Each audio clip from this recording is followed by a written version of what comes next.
Hello, જાગૃત અવાજમાં તમારું સ્વાગત છે બેટા. મારું નામ છે ચિંતન અખાણી.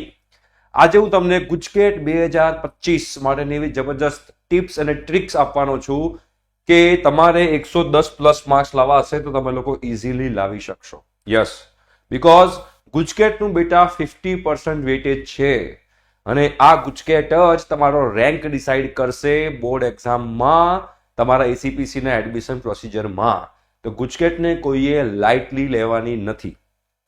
તમારે જો ગુજરાતની બેસ્ટ ફેકલ્ટી સાથે, એનઆઈટી આઈઆઈટીની ફેકલ્ટી સાથે એકદમ કન્સેપ્ચ્યુઅલી અમારી સાથે સ્ટડી કરવું હોય ફ્રી ઓફ કોસ્ટ, તો ડિસ્ક્રિપ્શન બોક્સમાં બેટા વોટ્સએપ ગ્રુપની લિંક છે, એમાં તમે જોડાઈ શકો છો. અને એક વાર જોડાઈ ગયા હોય તો બીજી વાર જોડાવાની જરૂર નથી. પણ ટકાટક કન્ટેન્ટ સાથે અમે લોકો છોકરાઓને મટીરિયલ અને લેક્ચર્સ આપી રહ્યા છીએ ફ્રી ઓફ કોસ્ટ. ઓકે, ચલો. તો આ જે માસ્ટર પ્લાન છે, ઘણા બધા લોકો ટોપરનું સિક્રેટ પણ આપણે કહી શકીએ કે ટોપર કેવી રીતે પ્રિપેરેશન કરતા હોય છે. બીકોઝ અમે છેલ્લા 10 વર્ષથી આ ફિલ્ડમાં છીએ અને ગુજકેટ જેડબલઈ મેન્સ માટે સ્ટુડન્ટ્સને ગાઈડ કરતા હોઈએ છીએ અને લોકોને ભણાવતા પણ હોઈએ છીએ. તો આ એનો નિચોડ છે. જો તમે લોકો આ પ્રમાણે સ્ટ્રેટેજી અપનાવી, તમારે ચાંદી થઈ જશે યાર, એની ગેરંટી છે. ઓકે, ચલો. સૌથી પહેલા તો તમને બેટા ખબર હોવી જોઈએ કે ગુજકેટમાં 40 માર્ક્સ જે છે 40 માર્ક્સ મેથ્સના હોય છે, 40 માર્ક્સ જે છે એ બાયોલોજીના હોય છે, 40 માર્ક્સ કેમેસ્ટ્રીના અને 40 માર્ક્સ ફિઝિક્સના. તમારું જે બેટા ગુજકેટનું પેપર હોય છે એ 2 પાર્ટમાં હોય છે, સવારનો સ્લોટ અને આફ્ટરનૂનનો સ્લોટ. એટલે કે બપોરે 3 થી 4 કે 4 થી 5 નો એક સ્લોટ હોય છે અને સવારે 10 થી 12 નો એક સ્લોટ હોય છે. 10 થી 12 ની અંદર બધાને કોમન ફિઝિક્સ અને કેમેસ્ટ્રીનું પેપર હોય છે, રાઈટ. અને બપોરે જે લોકો મેથ્સ હોય એ લોકોને મેથ્સનું પેપર અને જે લોકો બાયોલોજીમાં હોય એ લોકોને બાયોલોજીનું પેપર, એવી રીતે હોય છે. અને 40 માર્ક્સ કરીને 120 માર્ક્સ 120 માર્ક્સનું તમારું ગુજકેટનું પેપર હોય છે અને 120 તમારા એમસીક્યુ હોય છે. આમાં નેગેટિવ માર્કિંગ પણ હોય છે. એટલે અહીંયા આગળ બધી જ વસ્તુ જે છે, જે તમને અહીંયા કહેવા જઈ રહ્યો છું, એ ધ્યાનથી એક એક વાત સમજી લેજો, જેના કારણે તમને લોકોને ગુજકેટમાં જબરજસ્ત ફાયદો થશે. એની મારી ગેરંટી છે, કોરા કાગળ પર લખીને આપવા તૈયાર છું કે આ ટિપ્સથી તમને લોકોને જબરજસ્ત ફાયદો થશે. ઓકે, સૌથી પહેલા આપણે શું કરવાનું છે? યસ બેટા, આપણે વોરમાં જઈએ ને, યુદ્ધ લડવા, તો આપણી પાસે હથિયાર હોવું જોઈએ. હથિયાર ના હોય ને તો આપણે લડી જ ના શકીએ. તો અહીંયા સૌથી ઇમ્પોર્ટન્ટ વસ્તુ છે બેટા મટીરિયલ. તમારા લાઈફમાં આ મટીરિયલ જે છે ને એ સૌથી ઇમ્પોર્ટન્ટ રોલ ભજવે છે અને અમે લોકો પણ મટીરિયલ પ્રોવાઈડ કરી રહ્યા છીએ ફ્રી ઓફ કોસ્ટ. તો આ મટીરિયલ શેના માટે? તો 2 ટાઈપના મટીરિયલ હોય. એક એમસીક્યુની પ્રેક્ટિસ માટે એક ટાઈપનું મટીરિયલ અને બીજું કન્સેપ્ટ માટે. શેના માટે? કન્સેપ્ટ માટે. કન્સેપ્ટ કેના માટે હોય? કે તમે એમસીક્યુ કેવી રીતે સોલ્વ કરશો એના માટે કન્સેપ્ટ હોય. એ કન્સેપ્ટ માટે તમારે કોઈ જગ્યાએ જવાની જરૂર નથી. તમે એનસીઈઆરટીની બુક પકડો, એનસીઈઆરટીની બુક પકડી અને તમારી પોતાની નોટ્સ બનાવો. ખાસ આ સૌથી ઇમ્પોર્ટન્ટ વસ્તુ છે જે ઘણા બધા સ્ટુડન્ટ્સ મિસ કરતા હોય છે. પોતાની નોટ્સ બનાવો. કેમ પોતાની નોટ્સ? ફોર એક્ઝામ્પલ, તમે તમારા કોઈ ફ્રેન્ડની નોટ્સ લઈ આવ્યા અને એ ફ્રેન્ડની નોટ્સમાં એને એ જે સમજ્યો છે એ રીતે એને નોટ્સ બનાવી હશે. હવે એની સમજણ શક્તિ, એનું થિંકિંગ જે એબિલિટી છે અને તમારી જે થિંકિંગ એબિલિટી છે એ બંને સેમ નથી બેટા. તો એણે એની થિંકિંગ એબિલિટી પ્રમાણે લખ્યું હશે, વચ્ચે કદાચ એકાદ સ્ટેપ મિસ કર્યું હશે, કાં તો વચ્ચે એક્સ્ટ્રા સ્ટેપ એણે મૂક્યું હશે, તો એ તમને આઈડિયા નહીં આવે. તો તમારી જે કન્સેપ્ટ તમારા ક્લિયર છે, તમારું જે થિંકિંગ એબિલિટી છે, એ રીતે તમે તમારી જાતે બનાવેલી નોટ્સ હોવી જોઈએ. જો તમે નોટ્સ જાતે બનાવી, 50% કામ તમારું ત્યાં જ સોલ્વ થઈ જશે. એ જાતે તમે જે નોટ્સ બનાવો છો એ તમારી બેટા ચેપ્ટર વાઇઝ હોવી જોઈએ.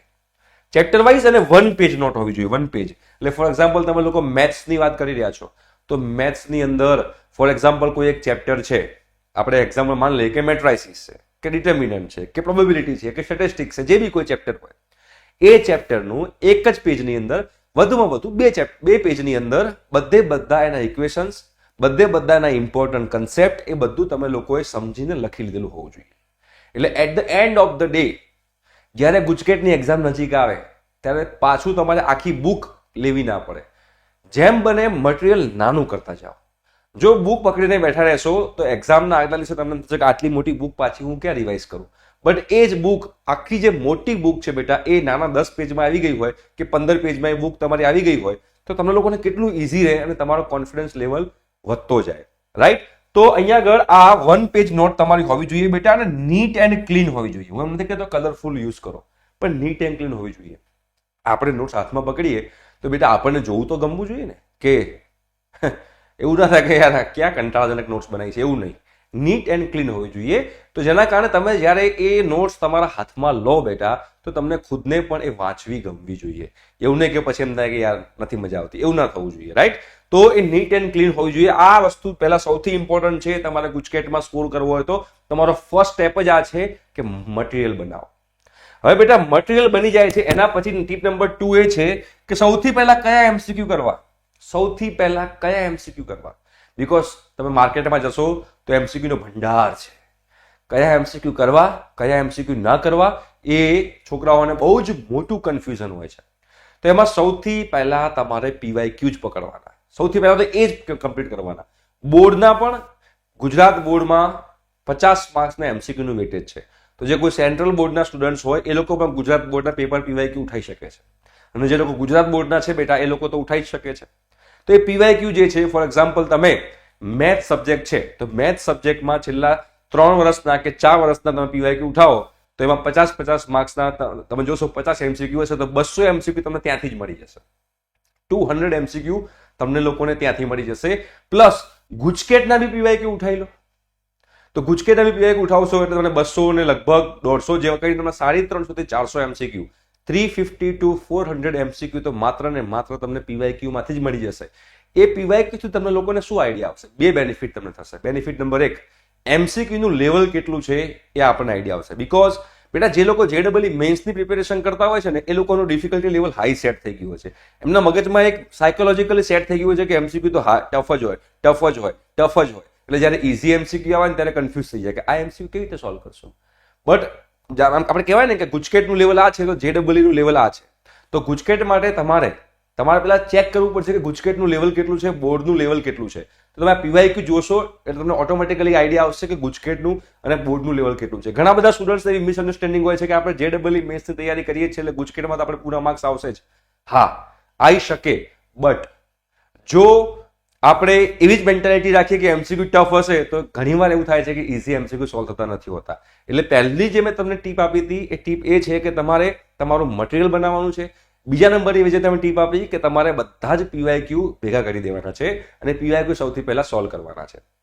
એ બેટા પીવાયક્યુ તમે લોકો સોલ્વ થઈ જાઓ પછી શું કરવાનું છે? જો બેટા ધ્યાન રાખજો, પીવાયક્યુ સોલ્વ થઈ જાય પછી તમારે લોકોએ ચેપ્ટર વાઇઝ પણ એમસીક્યુ ની પ્રેક્ટિસ કરવી જોઈએ. જે લોકો અમે લોકો પણ ચેપ્ટર વાઇઝ તમે લોકોને યુટ્યુબ પર એવરી ડે રાત્રે 9 વાગે અમે લોકો આ ચેપ્ટર વાઇઝ દરેક ફિઝિક્સ, કેમેસ્ટ્રી અને મેથ્સ ત્રણેના ચેપ્ટર વાઇઝ પીવાયક્યુ નું પ્રેક્ટિસ કરાવી રહ્યા છે. ખાલી પીવાયક્યુ નહીં, બીજા ઘણા એમસીક્યુ ની અમે ચેપ્ટર વાઇઝ પ્રેક્ટિસ કરાવી રહ્યા છીએ. તો ચેપ્ટર વાઇઝ તમે પ્રેક્ટિસ કરશો એના કારણે શું થશે કે તમે જે બેટા આગળ મેં કીધું હતું ને કે ચેપ્ટર વાઇઝ નોટ્સ બનાવી છે, તો શું કરવાનું? ફોર એક્ઝામ્પલ કોઈ એક ચેપ્ટર પકડો, એની આખી નોટ્સ બનાવો અને પછી ચેપ્ટર વાઇઝ એના એમસીક્યુ લો. તો પહેલા તમારે ચેપ્ટર વાઇઝ એમસીક્યુ લેવા, ચેપ્ટર વાઇઝ એમસીક્યુ લો અને પછી તમે બોર્ડના પીવાયક્યુ લો તો પણ વાંધો નહીં. એ તમારા કન્વિનિયન્સી પ્રમાણે તમે લોકો કરી શકો છો, રાઈટ? તો અહીંયા આગળ તમારે ચેપ્ટર વાઇઝ એમસીક્યુ પતી જાય જો તમારી પાસે ઘણો ટાઈમ છે. તમારી જે એક્ઝામ છે એ માર્ચમાં છે, ગુજકેટની એક્ઝામ, અને બોર્ડની એક્ઝામ તો નજીક જ છે પણ એની જે ગુજકેટની એક્ઝામ છે તમારી માર્ચમાં છે. તો હવે તમારે બીજું શું કરવાનું? સૌથી ઇમ્પોર્ટન્ટ, યસ, આ સૌથી ઇમ્પોર્ટન્ટ છે. 85 to 90% સ્ટુડન્ટ્સ આની અંદર મિસ્ટેક્સ કરતા હોય છે. એ છે બેટા OMR શીટ. OMR શીટ શું છે એ પણ તમને લોકોને ખબર હોવી જોઈએ.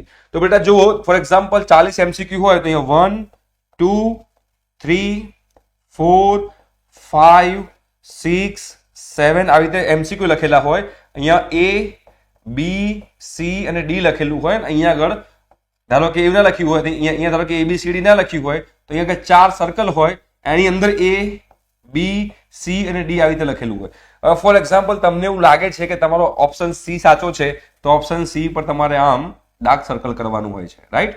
પછી તમને જો ઓપ્શન D સાચો લાગે તો તમારે ઓપ્શન D ઉપર ડાર્ક સર્કલ કરવાનું હોય છે. ઓકે, તો આમાં ઘણા બધા સ્ટુડન્ટ્સને પ્રેક્ટિસ હોતી નથી અને આ પ્રેક્ટિસ નથી હોતી એના કારણે જ્યારે ગુજકેટની એક્ઝામ સ્ટાર્ટ થાય છે ત્યારે ફર્સ્ટ ટાઈમ OMR શીટ જોવે છે અને એમાં તમારે લોકોને જે ટાઈમ લિમિટ છે બેટા, એ ટાઈમ લિમિટની અંદર તમારે એમસીક્યુ પણ સોલ્વ કરવાના હોય છે અને એમસીક્યુ સોલ્વ કરી અને તમારે અહીંયા ટીક પણ કરવાનું હોય છે. તો એના માટે તમારે બેટા આ OMR પ્રેક્ટિસ કરવા માટે બહાર કોઈ શોપમાં જઈને OMR ની શીટ્સ ઉપાડી આવવાની. OMR શીટ તમે ઉપાડી આવશો અને પછી તમારે લોકોએ શું કરવાનું છે? તમારે ટાઈમિંગ સાથે ગુજકેટના પેપર જાતે ઘરે બેસીને લખવાના છે. ખુરશી ટેબલ ઉપર બેસીને તમારે ગુજકેટના પેપર સોલ્વ કરવાના છે. કેવી રીતે? તો તમારે બે પેપર જોડે લેવાના. કયા કયા? ફિઝિક્સ અને કેમેસ્ટ્રી. બીકોઝ ફિઝિક્સ અને કેમેસ્ટ્રી તમારા બે પેપર સાથે હોય છે 10 થી 12 માં. તો તમારે મોર્નિંગના ટાઈમમાં જ તમારે ફિઝિક્સ અને કેમેસ્ટ્રીના પેપર આપવાના અને ઇવનિંગના ટાઈમમાં મેથ્સ અથવા બાયોલોજીનું પેપર આપવાનું. હું કેમ આ કહી રહ્યો છું? તમે તમારા માઇન્ડને એ પ્રમાણે ટ્રેન કરો કે સવારે 10 થી 12 છે તો 10 થી 12 મારું મગજ જે છે એ ફિઝિક્સ અને કેમેસ્ટ્રી માટે વિચારતું હોવું જોઈએ. મારું જે સબકોન્શિયસ માઇન્ડ છે એમાં ફિઝિક્સ અને કેમેસ્ટ્રી બેસી જવું જોઈએ કે 10 થી 12 છે તો મગજમાં ફિઝિક્સ અને કેમેસ્ટ્રીના કન્સેપ્ટ આવવા જોઈએ અને બપોરનો ટાઈમ હોય તો મેથ્સ અથવા બાયોલોજીના કન્સેપ્ટ આવવા જોઈએ. ઘણા બધા લોકો લાગતું છે કે એવું ના હોય, પણ એકચ્યુઅલીમાં એવું હોય છે. તમે લોકો ગાડી ચલાવતા હોવ અને તમને ખબર હોય કે બહુ પ્રેક્ટિસ થઈ જાય પછી સામેથી કોઈ માણસ આવે તો ઓટોમેટિક જ તમારો પગ બ્રેક ઉપર જતો રહે છે. બીકોઝ સબકોન્શિયસ માઇન્ડે તમારા લેગ્સને એવી રીતે ટ્રેન કરી દીધું હોય છે. તો આ સબકોન્શિયસ માઇન્ડ બહુ ઇમ્પોર્ટન્ટ છે. તો જે ટાઈમ પર તમારા ફિઝિક્સ કેમેસ્ટ્રી છે એ ટાઈમ પર તમે લોકો ફિઝિક્સ અને કેમેસ્ટ્રીનું પેપર આપો. ઘરે બેસીને એલાર્મ સાથે રાખીને OMR શીટ લઈને બધું સાથે લઈને બેસો અને 10 થી 12 માં ફિઝિક્સ અને કેમેસ્ટ્રીનું પેપર આપો અને બપોર 3 થી 4 ની અંદર બાયોલોજી અથવા મેથ્સનું પેપર આપો. આવું તમારે મિનિમમ 5 વાર કરવાનું. હવે તમારે મિનિમમ કહો છો 5, મેક્સિમમ તમારી જેટલી કેપેસિટી હોય એટલી, એ મિનિમમ 5 તમારે લોકોએ પેપર આપવાના. જેના કારણે તમારા લોકોને સબકોન્શિયસલી તમે લોકો તમારા માઇન્ડને ટ્રેન કરી રહ્યા છો કે આ ટાઈમ પર મારે આ વસ્તુ કરવાની છે. અને જોડે જોડે તમે બેટા OMR શીટ જે છે એ OMR શીટ પર તમે ફિલ કરતા રહેશો તો એના કારણે તમે લોકોને ટાઈમ મેનેજમેન્ટ બી ખબર પડશે કે તમે કયા ટાઈમ પર કઈ વસ્તુ કમ્પ્લીટ કરી શકો છો. કે ફિઝિક્સ છે તો ફિઝિક્સના 40 MCQ પૂરા કરતા કેટલી વાર લાગે છે, કેમેસ્ટ્રી છે તો કેમેસ્ટ્રીને 40 MCQ પૂરા કરતા કેટલી વાર લાગે છે, એ બધી વસ્તુ જે છે બેટા એ તમે લોકો એનાલિસિસ કરી શકશો. એટલે નેક્સ્ટ પાર્ટ જે છે બેટા એ છે કે એનાલિસિસ ઓફ ટેસ્ટ. બહુ જરૂરી છે બેટા. કેમ બહુ જરૂરી છે એનાલિસિસ ઓફ ટેસ્ટ? બીકોઝ તમારું ફિઝિક્સ અને કેમેસ્ટ્રીનું પેપર જોડે આવશે અને ફિઝિક્સ અને કેમેસ્ટ્રીનું પેપર જોડે આવતું હોય તો એમાં ચાન્સીસ છે કે ઘણા લોકોનું ફિઝિક્સ સ્ટ્રોંગ હોય, ઘણા લોકોનું કેમેસ્ટ્રી સ્ટ્રોંગ હોય. તો તમને લોકોને 2 અવર્સ મળવાના છે બેટા. કેટલા? તમને લોકોને બેટા 2 કલાક મળવાના છે. હવે આ 2 કલાકમાંથી તમારે 1 કલાક ફિઝિક્સનો હશે અને 1 કલાક જે છે કેમેસ્ટ્રીનો હશે. રાઈટ? પણ પેપર તો જોડે જ છે. તો ચાન્સીસ છે કે તમારું ફિઝિક્સ જે છે 40 માં જે 1 કલાકની જગ્યાએ 50 મિનિટમાં પતી જાય તો તમે કેમેસ્ટ્રીને 1 કલાક ને 10 મિનિટ આપી શકો છો. કે પોસિબલ છે કે તમારું જે ફિઝિક્સ છે 30 મિનિટમાં પતી જતું હોય. તમારે ચેક કરવાનું છે કે તમારો કયો સબ્જેક્ટ વધારે સ્ટ્રોંગ છે. જે સબ્જેક્ટ વધારે સ્ટ્રોંગ હોય એનું પેપર પહેલા એટેન્ડ કરો, જેના કારણે તમારો ટાઈમ બચે અને એ ટાઈમ તમે જે બીજું સબ્જેક્ટ છે એમાં તમે આપી શકો, જેના કારણે તમે વધારે સ્કોર કરી શકો. રાઈટ? તો આ વસ્તુ તમને લોકોને ખબર હોવી જરૂરી છે કે તમારું ટેસ્ટનું એનાલિસિસ તમે જે પ્રેક્ટિસ કરશો હોય. બીજું શું એનાલિસિસ કરવાનું છે કે તમે જ્યારે કોઈ ટેસ્ટ આપી રહ્યા છો તો એમાં તમે કઈ કઈ જગ્યાએ મિસ્ટેક કરી, તમારા 120 માંથી કેટલા માર્ક્સ આવ્યા પહેલા તો એ ચેક કરો વિથ નેગેટિવ માર્કિંગ. અને કયા કયા ચેપ્ટર તમને એમાં વીક પડે છે. જે ચેપ્ટર તમને વીક પડતા હોય એનું પાછું રિવિઝન લો. એના માટે જ આપણે ટેસ્ટ કરી રહ્યા છીએ અને ટેસ્ટનું પછી આપણે એનાલિસિસ પણ જરૂરી છે. તો એ તમને કયો ચેપ્ટર ટફ પડે છે, કયો સબ્જેક્ટ ટફ પડે છે, કયા ચેપ્ટરનો કયો ટોપિક ટફ પડે છે, તો એ ફરીથી રિવાઇઝ કરો. એ તમે ફરીથી રિવાઇઝ કરશો એટલે તમારો એ ટોપિક તમારો સ્ટ્રોંગ બનશે અને પછી ફરીથી ટેસ્ટ આપશો તો ફરીથી તમે લોકોને ખ્યાલ આવશે. એટલે તમે ટેસ્ટ આપો, એનાલિસિસ કરો, રિવિઝન કરો. ટેસ્ટ આપો, એનાલિસિસ કરો અને રિવિઝન કરો. તો આ તમે કરશો બેટા, એના કારણે તમને લોકોનું તમારું ઇમ્પ્રુવમેન્ટ થતું જશે અને તમે લોકોને કોન્ફિડન્સ લેવલ જે છે એ આવતો જશે. રાઈટ? હવે 2 ઇમ્પોર્ટન્ટ ટીપ છે. 2 ઇમ્પોર્ટન્ટ ટીપ. પહેલું, તમારે બેટા ગુજકેટની અંદર સ્કોર કરવો હોય ને તો 2 વસ્તુ જોઈએ. એક તો સ્પીડ જોઈએ અને બીજું જોઈએ એક્યુરસી. એક તો સ્પીડ જોઈશે અને એક તો એક્યુરસી જોઈશે. અને સ્પીડ અને એક્યુરસી માટે તમારે શું કરવાનું છે? Only and only practice. જ્યાં સુધી પ્રેક્ટિસ નહીં વધારો ત્યાં સુધી તમને લોકોને તકલીફ પડશે. તમને હમણાં બોર્ડર ગવાસ્કર ટ્રોફી જોઈ હશે, એમાં બધા વિરાટ કોહલીને કહે છે કે આઉટસાઇડ ઓફ સ્ટમ્પ જે છે એને ટચ કરવાથી આઉટ થાય છે, તો એને પ્રેક્ટિસમાં એ વસ્તુ છોડવી જોઈએ. એટલે કેટલી બધી પ્રેક્ટિસ કરે છે કે આઉટસાઇડ ઓફ સ્ટમ્પ આવે તો લીવ કરીશ, આઉટસાઇડ ઓફ સ્ટમ્પ આવશે તો હું લીવ કરીશ. તો પ્રેક્ટિસ છે. એકચ્યુઅલીમાં તમે પ્રેક્ટિસ કરશો ઘરે તો પછી તમે ફાઇનલ એક્ઝામમાં જઈને તમે સારું પરફોર્મ કરી શકશો. પણ જો તમે પ્રેક્ટિસ જ નહીં કરો તો નહીં તમારી સ્પીડ આવે, નહીં એક્યુરસી આવે. એક્યુરસી કેમ જરૂરી છે? બીકોઝ નેગેટિવ માર્કિંગ છે એટલે. અને બીજી વસ્તુ, તમારા અહીંયા આગળ તમે જોશો તો આ પ્રેક્ટિસથી બીજું શું ડેવલપ થાય ખબર છે? પ્રેક્ટિસથી બીજું લોજિક ડેવલપ થાય, થિંકિંગ એબિલિટી તમારી ડેવલપ થાય. કેમ કે તમે જેટલી વધારે પ્રેક્ટિસ કરશો બેટા એટલું વધારે અલગ અલગ અલગ ટાઈપના એમસીક્યુ તમારા આંખો નીચે આવશે અને અલગ અલગ ટાઈપના એમસીક્યુ આવશે. તમને થશે કે અચ્છા આ કન્સેપ્ટ પણ યુઝ કરી શકાય, અચ્છા આ એમસીક્યુ આવી રીતે પણ સોલ્વ કરી શકાય. આ થિંકિંગ ડેવલપ થવું ને એને કહેવાય લોજિક. એટલે પ્રેક્ટિસથી લોજિક આવશે અને કન્સેપ્ટ માટે તમારે શું કરવું પડશે બેટા? રિવિઝન. કન્સેપ્ટ કોને કહેવાય? કન્સેપ્ટનો મતલબ એમ છે કે ફોર એક્ઝામ્પલ, નાનો એક એક્ઝામ્પલ લઉં છું કે આપણને ખબર છે કે સાઇન ઇનવર્સ -π/2 જે છે એ -1 થાય. અને ધારો કે સાઇન અને અહીંયા આગળ આપણે લખીએ બેટા cos ઇનવર્સ -θ છે, તેને બેટા આપણે π - cos ઇનવર્સ θ લખીએ છીએ. તો કેમ લખીએ છીએ, શેના માટે લખીએ છીએ? એ કન્સેપ્ટ કહેવાય. એ કન્સેપ્ટ તમારા રિવિઝનથી આવશે. બેટા સાચું કહું છું, 99% લોકો જે છે એ રિવિઝન કરતા જ નથી. અને સૌથી મોટું જે હથિયાર કહેવાય કે જેના બેઝ પર ટોપર્સ સ્કોર કરતા હોય છે એ છે રિવિઝન. તમે સિમ્પલ વિચારો બેટા કે આજથી 4-5 દિવસ પહેલા તમે શું ખાધું હતું, તમે કયા કપડાં પહેર્યા હતા, તમે આખા દિવસમાં કઈ એક્ટિવિટી કરી હતી, તમને યાદ નહીં હોય. હવે 4-5 દિવસ પહેલાની એક્ટિવિટી તમને લોકોને બેટા યાદ નથી, તો 4-5 દિવસ પહેલા તમે જે રીડિંગ કર્યું હશે, તમે જે વાંચ્યું હશે, તમે જે પ્રિપેર કર્યું હશે, ક્યાંથી યાદ હશે? તો તમે ફોર એક્ઝામ્પલ જ્યારે પણ કોઈ દિવસ રીડિંગ, ધારો કે આજનો દિવસ છે, તમે આજનો દિવસ તમે સ્ટડી ચાલુ કરો છો, તો સ્ટડી ચાલુ કરવા પહેલા આગળનું તમારે રિવિઝન કરવાનું અને પછી જ નવું સ્ટડી ચાલુ કરવાનું. તમારે એક વસ્તુ ધ્યાનમાં રાખવાની, 70-30% નો રેશિયો રાખવાનો. 70-30% નો રેશિયો મતલબ શું છે? ફોર એક્ઝામ્પલ તમે દિવસના 10 અવર્સ વાંચો છો, ફોર એક્ઝામ્પલ તમે દિવસના 10 અવર્સ તમે લોકો વાંચો છો, તો 10 અવર્સના 30% કેટલા થાય? તો 3 અવર્સ થાય અને 70% થાય 7 અવર્સ. તો આ 30-70% નો રેશિયો એટલે એવું કહેવા માંગુ છું કે એવરી ડે તમારે 3 કલાક રિવિઝનના આપવાના અને 7 કલાક નવું સ્ટડી કરવા માટે આપવાના. અને દિવસ તમે સ્ટાર્ટ કરો ત્યારે પહેલા રિવિઝનથી સ્ટાર્ટ કરવાનો.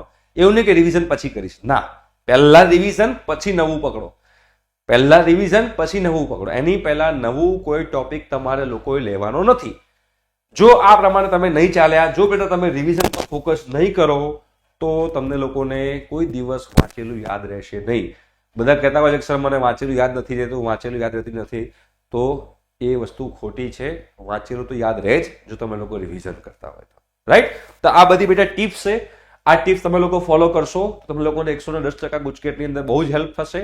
અને જો તમારે અમારી સાથે ગુજકેટની પ્રિપેરેશન કરવી હોય તો તમે વોટ્સએપ ગ્રુપમાં બેટા જોડાઈ શકો છો. ઠીક છે? Thank you so much, by.